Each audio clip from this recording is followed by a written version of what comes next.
Hello everyone, once again welcome back to my YouTube channel. ഇന്നത്തെ വീഡിയോയിലൂടെ നിങ്ങളുമായി share ചെയ്യാൻ പോകുന്നത് ഒരു റിലേഷൻഷിപ്പിൽ രണ്ട് വ്യക്തികളുടെയും പ്രാധാന്യം ഒരുപോലെ മനസ്സിലാക്കാൻ സാധിക്കുമ്പോഴാണ് ഒരു റിലേഷൻഷിപ്പ് ഹെൽത്തിയായി മുന്നോട്ട് പോകുന്നത്.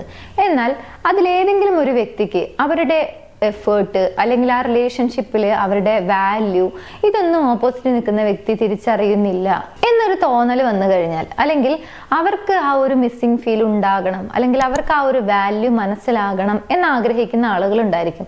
ഇതൊരു വലിയ പ്രശ്നമല്ലെങ്കിലും ഓപ്പോസിറ്റ് നിൽക്കുന്ന വ്യക്തി അതൊന്ന് മനസ്സിലാക്കിയിരുന്നെങ്കിൽ എന്ന് ചിന്തിക്കുന്ന ഒരുപാട് ആളുകളുണ്ട്. സോ അങ്ങനെ ഒരു ഇഷ്യൂ ഫേസ് ചെയ്യുന്ന ആളുകൾക്കുള്ള ഒരു വീഡിയോ ആണ് ഇന്നത്തേത്. അതായത് ഓപ്പോസിറ്റ് നിൽക്കുന്ന വ്യക്തി നിങ്ങളുടെ വാല്യൂ മനസ്സിലാക്കാനും അവരിൽ നിങ്ങളെക്കുറിച്ചുള്ള ഒരു മിസ്സിംഗ് ഫീൽ ഉണ്ടാക്കിയെടുക്കുന്നതിന് വേണ്ടി ചെയ്യാൻ കഴിയുന്ന കുറച്ച് കാര്യങ്ങൾ. ഒന്നാമത്തെ ഒരു പോയിന്റ് എന്ന് പറയുന്നത്, നിങ്ങൾക്ക് അവരിൽ ഒരു മിസ്സിംഗ് ഫീൽ ഉണ്ടാക്കിയെടുക്കണമെന്നുണ്ടെങ്കിൽ നിങ്ങളോട് ഒരു ഇമോഷണൽ കണക്ഷൻ അവർക്ക് ഉണ്ടാകണം എന്നുള്ളതാണ്. അതായത് നമ്മൾ ഇമോഷണലി അറ്റാച്ച്ഡ് ആയ വ്യക്തികളെ കുറിച്ചാണ് കൂടുതലായിട്ടും ഓർക്കുന്നത്. അല്ലെങ്കിൽ അവർ നമ്മളോട് സംസാരിക്കാതെ ഇരിക്കുന്ന സമയത്ത്, അല്ലെങ്കിൽ നമ്മളെ മീറ്റ് ചെയ്യാതിരിക്കുന്ന സമയത്ത്, അല്ലെങ്കിൽ നമ്മളോട് പിണങ്ങി നടക്കുന്ന സമയത്തൊക്കെ നമുക്ക് അവരെ കുറിച്ചൊരു മിസ്സിംഗ് ഫീൽ ഉണ്ടാകുന്നത്, അല്ലെങ്കിൽ അവരെന്നോട് സംസാരിക്കുന്നില്ലല്ലോ എന്ന് ഓർത്തുകൊണ്ടുള്ള ഒരു വിഷമം വരുന്നത് നമുക്ക് അവരോട് ഒരു ഇമോഷണൽ അറ്റാച്ച്മെന്റ് ഉള്ളത് കൊണ്ടാണ്. സോ അത്തരത്തിലുള്ള ഒരു ഇമോഷണൽ അറ്റാച്ച്മെന്റ് തീർച്ചയായും നിങ്ങൾക്കിടയിൽ ഉണ്ടായിരിക്കണം. ഇത് ഏതെങ്കിലും 1-2 ദിവസം കൊണ്ട് ഉണ്ടാകുന്നതായിരിക്കില്ല. പരസ്പരം സംസാരിച്ച് ഗ്രാജുവലി ഉണ്ടാകുന്ന ഒരു കാര്യമാണ് ഇമോഷണൽ അറ്റാച്ച്മെന്റ് എന്ന് പറയുന്നത്. എന്നാൽ ഒരുപാട് സമയം എടുക്കണമെന്നില്ല.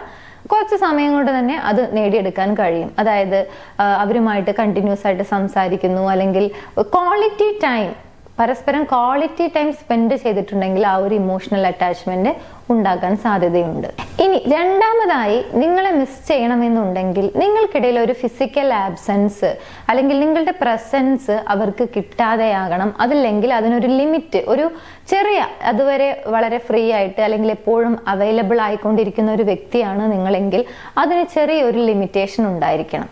ഫോർ എക്സാമ്പിൾ, നിങ്ങൾ കണ്ടിന്യൂസ് ആയി അവരെ കോൺടാക്ട് ചെയ്തുകൊണ്ടിരിക്കുകയാണ്, മെസ്സേജ് അയച്ചുകൊണ്ടിരിക്കുന്നു, അല്ലെങ്കിൽ ഫോൺ കോൾ ചെയ്തുകൊണ്ടിരിക്കുകയാണെങ്കിൽ അതിന് ജസ്റ്റ് ഒരു ചെറിയ ബ്രേക്ക് വരുത്തുക.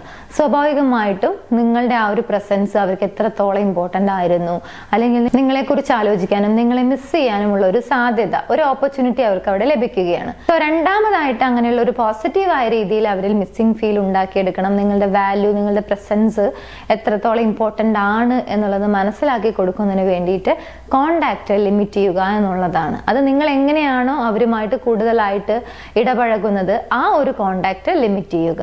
എന്നാൽ അതൊരു പോസിറ്റീവായ രീതിയിൽ തന്നെ ആയിരിക്കണം. ഫോർ എക്സാമ്പിൾ, നിങ്ങൾ വെറുതെ ഒന്നും പറയാതെ ഓക്കെ എന്നാൽ അവരിൽ ഒരു മിസ്സിംഗ് ഫീൽ ഉണ്ടാക്കിയേക്കാം, അല്ലെങ്കിൽ കുറച്ച് അകന്ന് നിന്നേക്കാം എന്ന് കരുതിയിട്ടായിരിക്കരുത്. കൃത്യമായിട്ടുള്ള ഒരു റീസൺ പറഞ്ഞുകൊണ്ട്, എനിക്ക് വർക്കുണ്ട്, അല്ലെങ്കിൽ ഞാൻ കുറച്ച് ബിസിയാണ് ഇന്ന കാര്യം കൊണ്ട് എന്നൊക്കെ പറഞ്ഞുകൊണ്ട് ആ ഒരു കോണ്ടാക്ട് ചെറിയ രീതിയിൽ ലിമിറ്റ് ചെയ്യുക. ഇനി മൂന്നാമത്തെ പോയിന്റ്, അവർക്ക് നിങ്ങളെ മിസ് ചെയ്യണമെന്നുണ്ടെങ്കിൽ നിങ്ങൾ തമ്മിൽ ഒരു ക്വാളിറ്റി ടൈം സ്പെൻഡ് ചെയ്യുന്നുണ്ട് എന്നുള്ളൊരു കാര്യം ഉറപ്പുവരുത്തണം. അതായത് എപ്പോൾ കാണുമ്പോഴും ഒരു നെഗറ്റീവ് ആയിട്ടുള്ള ഇമോഷൻ ആണ്, അല്ലെങ്കിൽ ഒട്ടും ഫണ്ണല്ല, അല്ലെങ്കിൽ എപ്പോഴും കംപ്ലൈന്റ് ആണ്, അങ്ങനെയൊക്കെ ആണെങ്കിൽ സ്വാഭാവികമായിട്ട് നിങ്ങളെക്കുറിച്ച് പോസിറ്റീവായ രീതിയിൽ ഓർമ്മിക്കാനോ അല്ലെങ്കിൽ ഒറ്റയ്ക്ക് ഇരിക്കുന്ന സമയത്ത് നിങ്ങളെ മിസ് ചെയ്യാനുള്ള സാധ്യത വളരെ കുറവായിരിക്കും.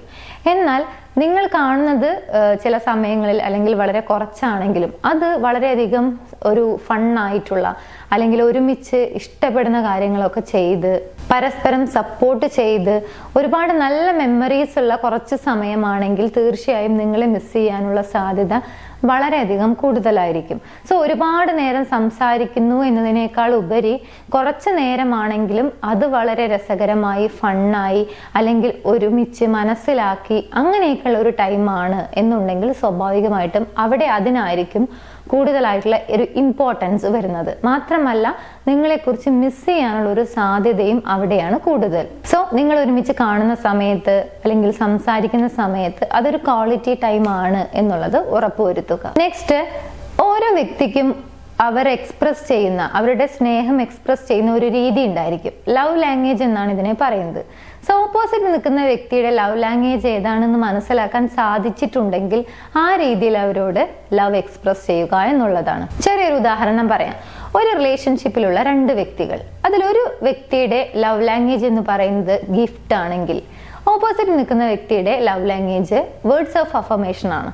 അതായത് words of affirmation love language ഉള്ള ഒരു വ്യക്തിക്ക് അവരോട് സ്നേഹിക്കുന്നുണ്ട്, അല്ലെങ്കിൽ നല്ല വാക്കുകൾ പറയുന്നത്, അവരെ അപ്രീഷിയേറ്റ് ചെയ്യുന്നത്, അവരെ എൻകറേജ് ചെയ്യുന്നതൊക്കെ വാക്കുകൾ കൊണ്ടായിരിക്കണം. ഒരു പക്ഷെ അവരെ ഏറ്റവും കൂടുതൽ എൻകറേജ്ഡ് ആവുന്നത് അല്ലെങ്കിൽ ഓപ്പോസിറ്റ് നിൽക്കുന്ന വ്യക്തിയുടെ സ്നേഹം മനസ്സിലാക്കുന്നത് അവരോട് ഇത്തരത്തിലുള്ള വാക്കുകൾ പറയുമ്പോഴാണ്. അല്ലെങ്കിൽ ഞാൻ നിന്നെ സ്നേഹിക്കുന്നു, അല്ലെങ്കിൽ ഈ ഷർട്ടിൽ നീ വളരെയധികം ഭംഗിയുള്ള ഒരു വ്യക്തിയാണ്, അല്ലെങ്കിൽ ഈ ഡ്രസ്സ് നിനക്ക് നന്നായി യോജിക്കുന്നുണ്ട്, നീ വളരെ വലിയ എഫേർട്ട് എടുക്കുന്നുണ്ട്. ഇത്തരത്തിലുള്ള പോസിറ്റീവ് ആയിട്ടുള്ള വേർഡ്സുകൾ ഉണ്ടായിരിക്കും.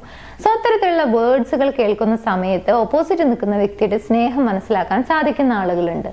എന്നാൽ ഗിഫ്റ്റ് ലവ് ലാംഗ്വേജ് ഉള്ള ഒരു വ്യക്തിയെ സംബന്ധിച്ചിടത്തോളം അവർ ആ റിലേഷൻഷിപ്പിൽ നിന്ന് അല്ലെങ്കിൽ ഓപ്പോസിറ്റ് നിൽക്കുന്ന പാർട്ട്ണറിൽ നിന്ന് പ്രതീക്ഷിക്കുന്നത് സർപ്രൈസുകളാണ്. സർപ്രൈസുകൾ കൊടുക്കുന്ന സമയത്ത് അവർ ഏറ്റവും അധികം സന്തോഷമുള്ള ഒരു വ്യക്തിയായി മാറും. ആ റിലേഷൻഷിപ്പിൽ അവർ ഒരുപാട് സാറ്റിസ്ഫൈഡ് ആകുമെന്നുള്ളതാണ്. അത് ഒരുപാട് എക്സ്പെൻസീവായ ഗിഫ്റ്റുകളാകണം എന്നൊന്നുമില്ല. ചെറിയ രീതിയിലാണെങ്കിലും അവരെ സർപ്രൈസ് ചെയ്യുന്നത് അവരേറെ ഇഷ്ടപ്പെടുന്ന ഒരു കാര്യമായിരിക്കും. സോ ഇത്തരത്തിൽ നിങ്ങൾ കണ്ടുമുട്ടുന്ന സമയങ്ങളിൽ അവരുടെ ലവ് ലാംഗ്വേജ് ഏതാണെന്ന് മനസ്സിലാക്കി അതിനനുസരിച്ചുള്ള രീതിയിൽ നിങ്ങളുടെ സ്നേഹം അവരോട് എക്സ്പ്രസ് ചെയ്യുകയാണെങ്കിൽ നിങ്ങൾ ആബ്സെന്റ് ആവുന്ന സമയത്ത് ഒരു പോസിറ്റീവായ രീതിയിൽ നിങ്ങളെ അവർ മിസ് ചെയ്യും.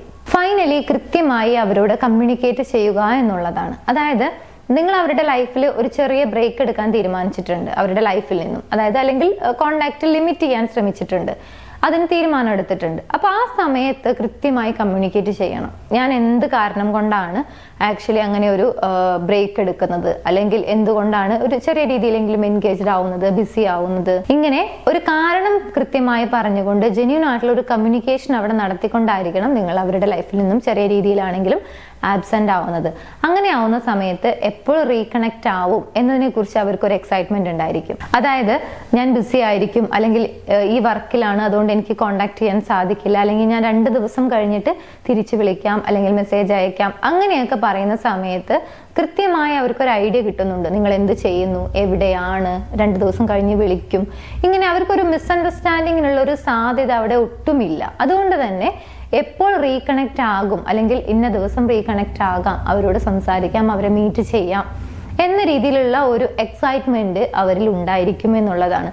മാത്രമല്ല പിന്നീട് നിങ്ങൾ അവരെ കണ്ടുമുട്ടുന്ന സമയത്ത് അതൊരു മനോഹരമായിട്ടുള്ള അല്ലെങ്കിൽ വളരെ ക്വാളിറ്റി ആയിട്ടുള്ള ഒരു മീറ്റിംഗ് ആയിട്ട് നിങ്ങൾക്ക് അത് മാറ്റാൻ സാധിക്കും.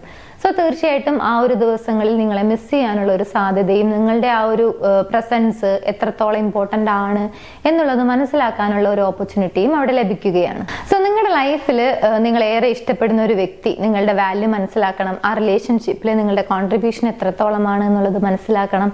അതുപോലെ തന്നെ നിങ്ങളെ മിസ് ചെയ്യണം എന്നുണ്ടെങ്കിൽ തീർച്ചയായിട്ടും ഫോളോ ചെയ്യാൻ പറ്റുന്ന വളരെ പോസിറ്റീവ് ആയിട്ടുള്ള രീതിയിൽ നിങ്ങൾക്ക് അപ്ലൈ ചെയ്ത് കഴിഞ്ഞാൽ റിസൾട്ട് കിട്ടുന്ന കുറച്ച് കാര്യങ്ങളാണ് ഷെയർ ചെയ്തത്. പോയിന്റ്സ് അപ്ലൈ ചെയ്യുന്നതിന് മുമ്പ് തീർച്ചയായും മനസ്സിലാക്കേണ്ട ഒരു കാര്യം, വളരെ പോസിറ്റീവായ ബെറ്റർ ടേംസിൽ പോയിക്കൊണ്ടിരിക്കുന്ന റിലേഷൻഷിപ്പിൽ ഇതൊന്നും അപ്ലൈ ചെയ്യേണ്ടതിന്റെ യാതൊരുവിധ ആവശ്യകതയും ഇല്ല എന്നുള്ളതാണ്. നമുക്ക് അങ്ങനെയുള്ള ഒരു വാല്യൂ ഓപ്പോസിറ്റ് നിൽക്കുന്ന വ്യക്തി തിരിച്ചറിയുന്നില്ല, അല്ലെങ്കിൽ അത് മനസ്സിലാക്കാൻ അവർക്ക് കഴിയുന്നില്ല, അങ്ങനെയൊക്കെയുള്ള കേസുകളിൽ മാത്രം അപ്ലൈ ചെയ്യുക.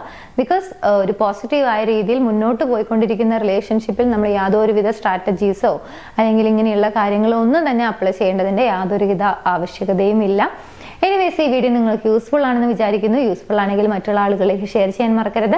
എൻ്റെ യൂട്യൂബ് ചാനൽ നിങ്ങൾ ആദ്യമായാണ് കാണുന്നത് എന്നുണ്ടെങ്കിൽ പുതിയ വീഡിയോസ് കാണാൻ താല്പര്യമുണ്ടെങ്കിൽ ചാനൽ സബ്സ്ക്രൈബ് ചെയ്യാനും മറക്കരുത്. മറ്റൊരു വീഡിയോയിൽ കാണാം. താങ്ക്